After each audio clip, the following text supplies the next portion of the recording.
চৌরঙ্গী আসন বার করে নেবে সন্তোষ পাঠক, এমনই কিন্তু জল্পনা নয়, এমনই কিন্তু তথ্য বলছে। আমরা সেই নির্দিষ্ট তথ্য নিয়ে আজকের এই প্রতিবেদন পেশ করতে আপনাদের কাছে এলাম।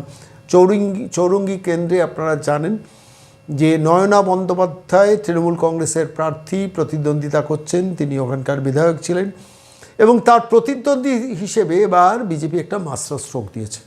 কংগ্রেস থেকে সন্তোষ পাঠক দীর্ঘদিনের পোড় খাওয়া কাউন্সিলর এবং সংগঠনটা বোঝেন এবং গ্রাসরুট লেভেলে তার সাংঘাতিকভাবে পেনিট্রেশন আছেন। সেই সন্তোষ পাঠক এবার চৌরঙ্গী কেন্দ্রের বিজেপি প্রার্থী। ঠিক নির্বাচনের প্রাক মুহূর্তে সন্তোষ পাঠক কংগ্রেস ছেড়ে দিয়ে বিজেপিতে এসছেন এবং বিজেপি তাকে প্রার্থী করে দিয়েছেন এবং তার নির্বাচনী প্রচারের একটা ছোট্ট অংশ আজকে এই মুহূর্তে আপনাদের কাছে দেখাবো। কিন্তু তার আগে চৌরঙ্গী কেন্দ্রের তথ্য কি বলছে। আমি তথ্য ঘাঁটতে একটু ভালোবাসি বলে আপনাদের জেলাওয়ারি, কেন্দ্র ওয়াইজ বিভিন্ন সময় বিভিন্ন স্ট্যাটিস্টিক্স নিয়ে আপনাদের কাছে আসি। প্রথমত বলে নিই, এই চৌরঙ্গী কেন্দ্রের এসআইআরের ফলে নাম বাদ পড়েছে ৭৪,৫১০। ৭৪,৫১০ জনের নাম বাদ গেছে শুধু চৌরঙ্গী কেন্দ্র থেকে অ্যাডজুডিকেশনের আগেই, যার মানেটা দাঁড়ায় প্রায় ৩৫.৪৪%।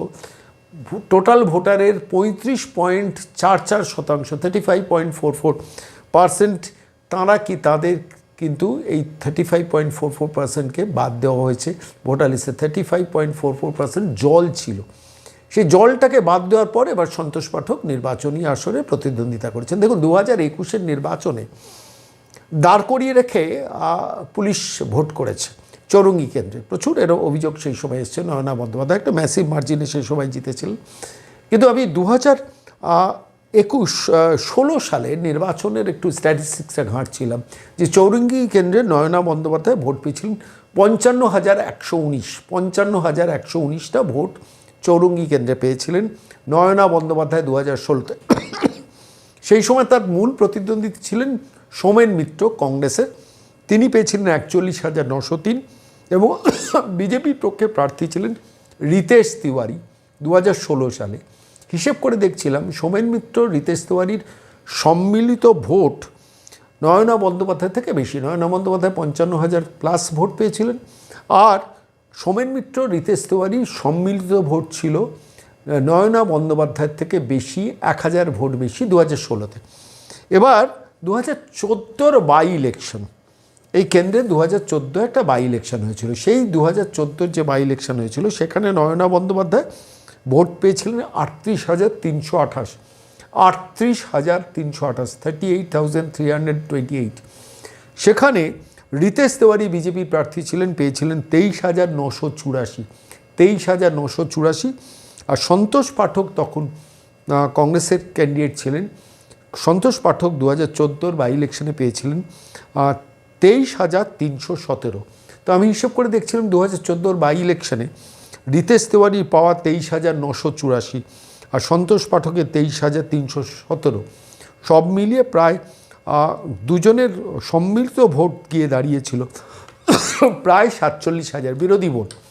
সেখানে নয়না বন্দ্যোপাধ্যায় পেয়েছিলেন 38,০০০ ভোট। ফলত সেইখানে দাঁড়িয়ে প্র্যাকটিক্যালি 10,০০০ ভোটের মার্জিন কিন্তু বিরোধীদের বেশি ছিল 2014 বাই ইলেকশনে। আবার বলছি, রিতেশ তিওয়ারি বিজেপির প্রার্থী 2014 বাই ইলেকশনে পেয়েছিলেন 23,৯৮৪, সন্তোষ পাঠক পেয়েছিলেন 23,৩১৭, যেটা সম্মিলিত করলে দাঁড়ায় প্রায় 47,০০০-এর ওপর ভোট। আর সেইখানে দাঁড়িয়ে নয়না বন্দ্যোপাধ্যায় 2014 বাই ইলেকশনে পেয়েছিলেন 38,৩২৮। অর্থাৎ চৌরঙ্গী কেন্দ্রে এই মানে 2014-তেও বিরোধীদের ভোটের সংখ্যা বেশি ছিল, 2016-তেও বিরোধীদের ভোটের সংখ্যা বেশি ছিল, কিন্তু 2021-এর নির্বাচনে ম্যাসিভ সমর্থন নিয়ে নয়না বন্দ্যোপাধ্যায় কিন্তু জেতেন এবং 2021-এর নির্বাচনটাতে মারাত্মকভাবে সংখ্যালঘু অঞ্চলগুলো থেকে রিগিং হয়েছিল, অভিযোগ উঠেছিল এবং তার ফলে তার রেজাল্টটা 2021-এ ধর্তব্যের মধ্যে, মানে প্র্যাকটিক্যালি সংখ্যার পাটিগণিতে কিন্তু মিলছে না 2014 বাই ইলেকশন আর 2016 ইলেকশনের রেজাল্টের ভিত্তিতে।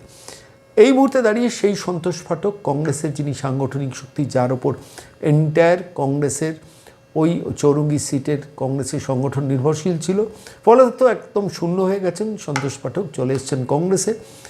আশা করা যেতে পারে এবার সন্তোষ পাঠক কংগ্রেসের ভোট ব্যাংকটাকেও বিজেপির দিকে টানবেন, প্লাস তার সঙ্গে বিজেপির নিজস্ব ভোট ব্যাংক, যেটা 2014, 2016-তে বিরোধী ভোট মিলিয়ে তৃণমূল কংগ্রেসের প্রার্থী থেকে বেশি ছিল। এবং তার উপর এক্স ফ্যাক্টর হচ্ছে বা মূল ফ্যাক্টর হচ্ছে 74,510 জন জাল ভোটারের নাম চৌরঙ্গি কেন্দ্র থেকে এসআইআর থেকে বাদ গেছে।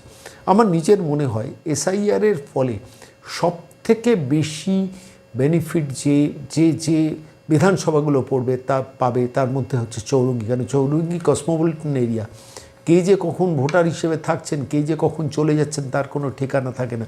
আর তার উপর রয়েছে নির্বাচন কমিশন, ফলত এই নির্বাচন কমিশনের ভোটের দিন কড়াকড়ি।